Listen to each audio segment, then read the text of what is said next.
Analyze equivalent expressions. Okay, we already worked with equivalent expressions in previous topics, so I think that you are not going to have any trouble in here because you already know how to solve the basic operations with these terms that involve variables. So in the example one, we need to write equivalent expressions. So for the example one, we need to write equivalent expressions.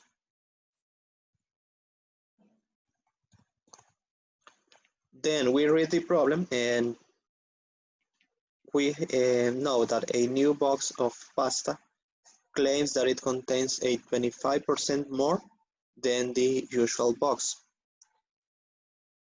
What expression shows the amount of pasta P in the new box? Okay, so I don't know the amount of pasta, so I'm going to use one variable. In this case, the variable is going to be P. We have the two pictures on the right part of the page, okay? You have one smaller box.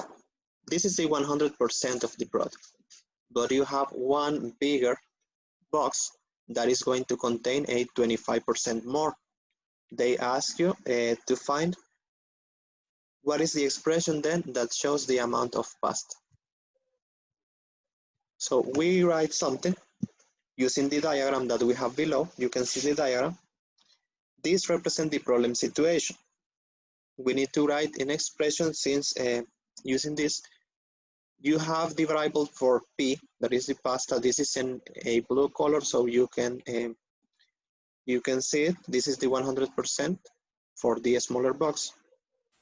And in the red part that you have to the right, this is 0.25 multiplied by the variable P, okay? 0.25 because remember it was a 25%. So when we multiply it, we multiply by 0.25. Okay, so the equation that we are going to write is this one. P plus 0.25 P. Again, I'm multiplying by the variable P. And the only thing that we need to solve in this step 2, in the right part that you have, is to combine the like terms to write an equivalent expression. So what are the like terms that you have in here? The terms that has the same variable. In this case, we only have two terms and both of them are related with the variable P. So in here, for example, if I have the P alone, it's like I have one P, okay? Remember, I have one, only that I don't write them so often, the number one, but it's the same, so you add with the 0.25 P, okay? I'm writing the number one so you can see that they are like terms, okay? They are number related with the same variable. So we add and we have 1.25 P. And that's it. That's everything in the exercise, only to find the equivalent expression.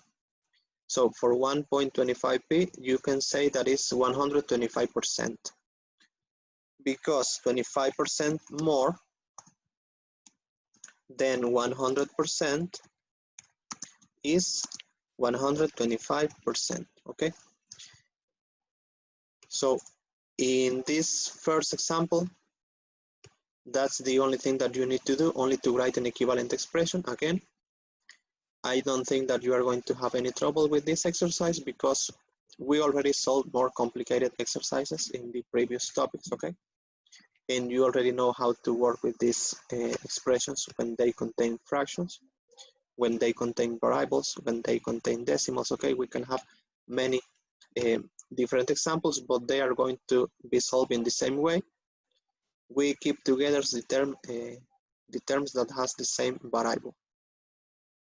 We have something similar in the exercise that appears below. It's the exercise that says, try it, okay? For this exercise, you have that Joe is buying gift cards that are on sale for a 15% of discount, okay? 15% off. So he uses this equation. he uses the expression C minus 0.15C, okay, to determine the sale price to these gift cards. What is an equivalent expression that you could also use to determine the price for these gift cards, okay? So we have this, and we need to find one equivalent expression. So we are going to solve it like the first one. If we have the C alone, it's like we have one C, and we subtract with the other numbers that we have, negative 0.15 C. So what you are going to obtain is 0.85 C, okay? This is for the part when you solve the subtraction, but if they ask you to write the equivalent expression, you can see that you have two spaces to write, okay? You have a blue one and the orange part that is going to be smaller. So what you can do is to associate this. Originally you have one C. You need to have one C. So you can add the 0.85 and the 0.15. If you add these two quantities, you are going to obtain 1, right? Okay, only that I write it in the opposite way. Then I'm going to draw the space like you have it on the book. This little chart, okay? So for the first value, we have 0.85 and the other one is 0.15. Remember that they are with the variable C. So only that in here, I forgot to write the C, but okay. They both are with the variable C.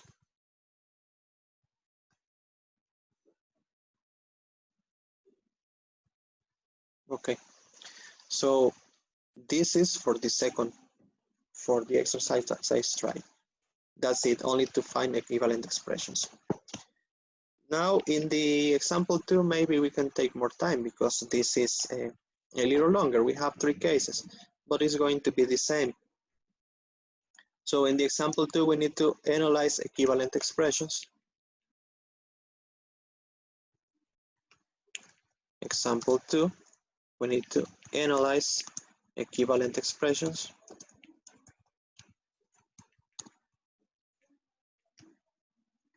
For this one, okay.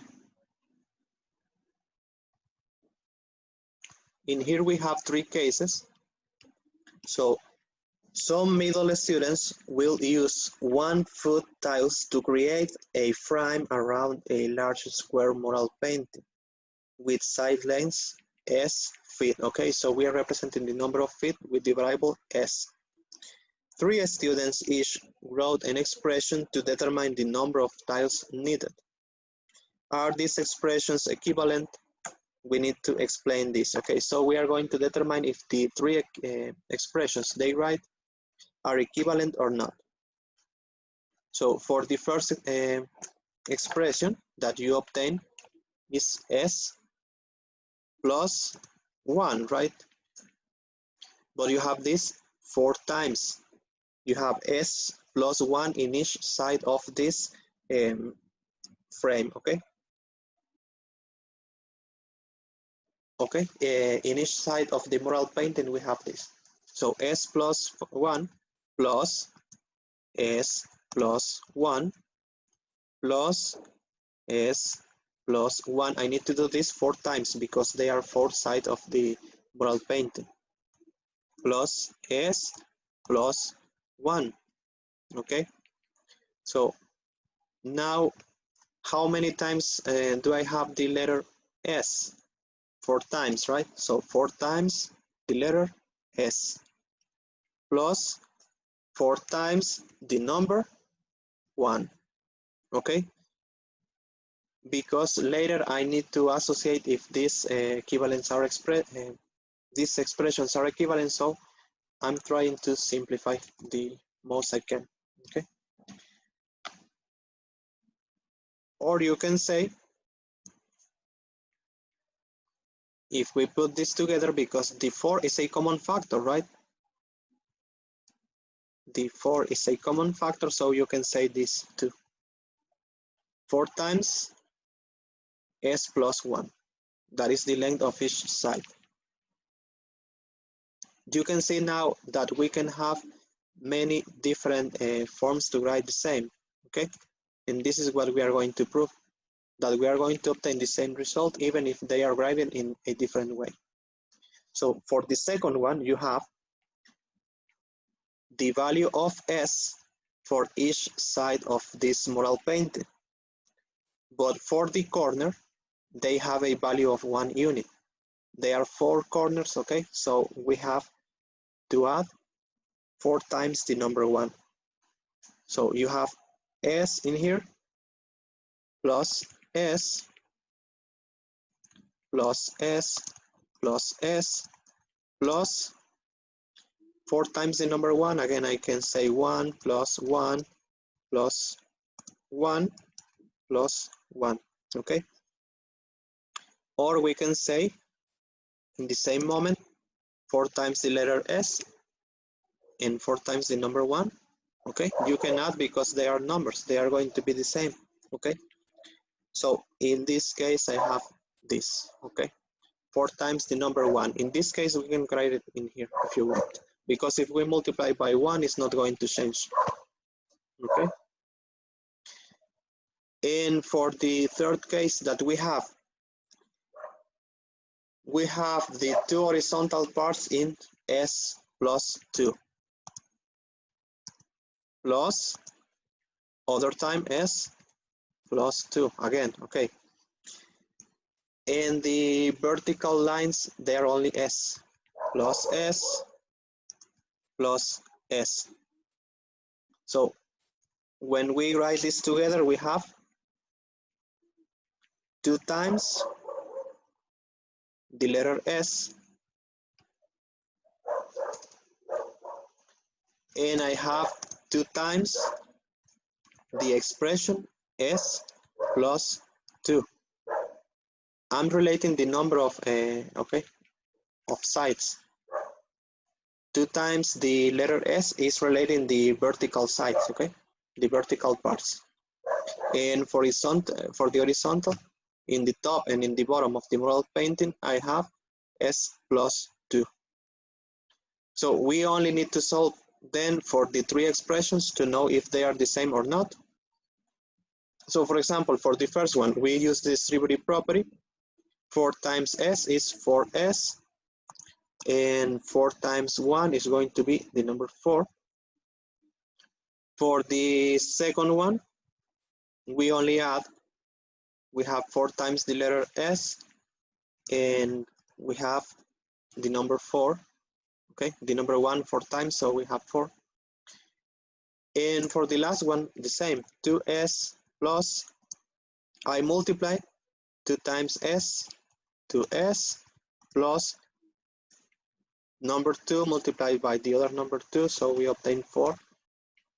And we add again the like terms, 2S plus 2S, we obtain 4S plus 4, okay? So you can see, even if we write this in different ways, we are going to obtain the same because they are like terms, okay? They are similar completely. So as conclusion, we can say that the 3 expressions are equivalent because they each represent the same number of tiles needed for the frame to around the painting, okay? The frame around the painting. So they are equivalent. Are they equivalent? Yes, they are, because they are representing the same. Then the last part that we have is the example 3.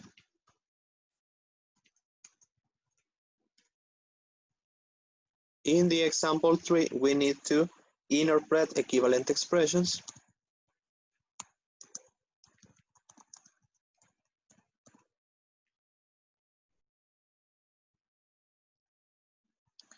And you have, guys, a drawing at the bottom of the page. You can see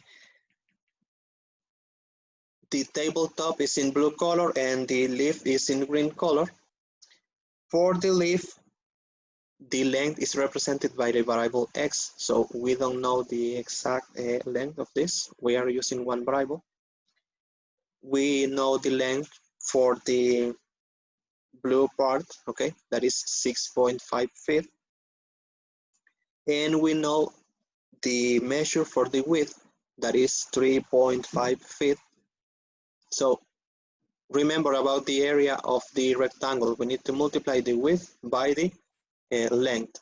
So we are going to multiply 3.5 times 6.5 plus x.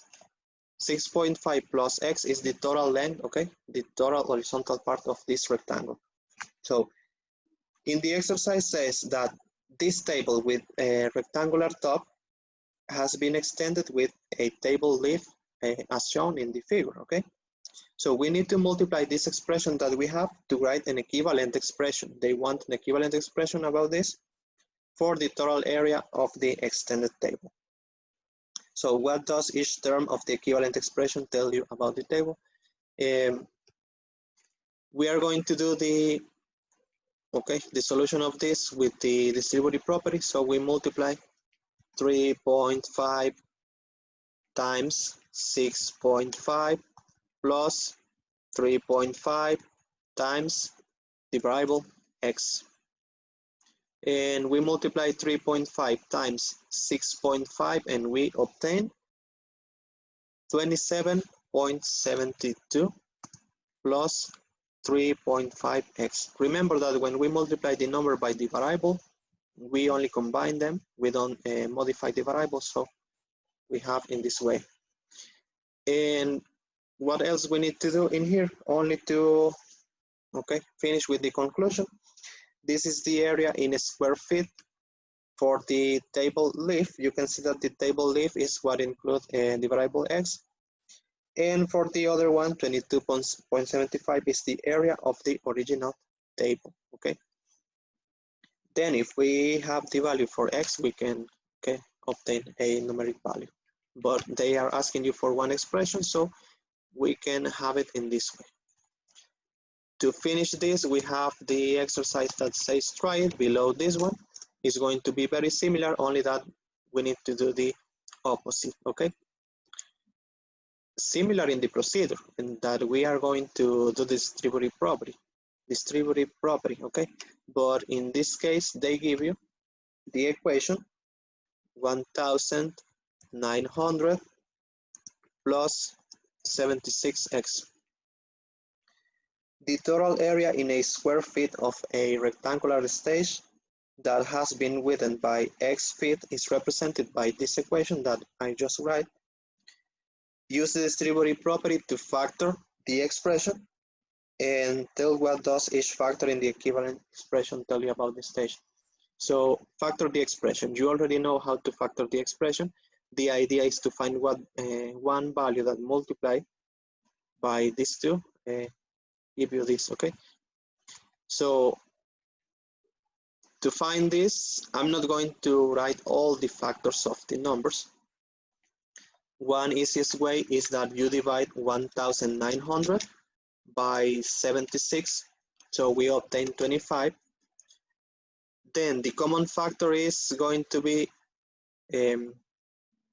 76 in here, and I write the parentheses, and the number that multiplied by 76 is going to be 1,900 is 25 plus the value of x. So if you multiply again this number to prove that then you are going to check and you're going to see that is the same expression that we have on the beginning, okay, in the beginning of the problem. Then what is going to represent this? X was the extension, okay. The original stage was then 25 plus the extension x, and this is going to be multiplied by 76 using the distributive property, okay. So you can see that it's the same, only that we do the inverse, okay. We start with the exercise in here and we factor to find one expression that is going to be similar, okay. So Then I think that I'm going to finish in here, guys, at least recording the class.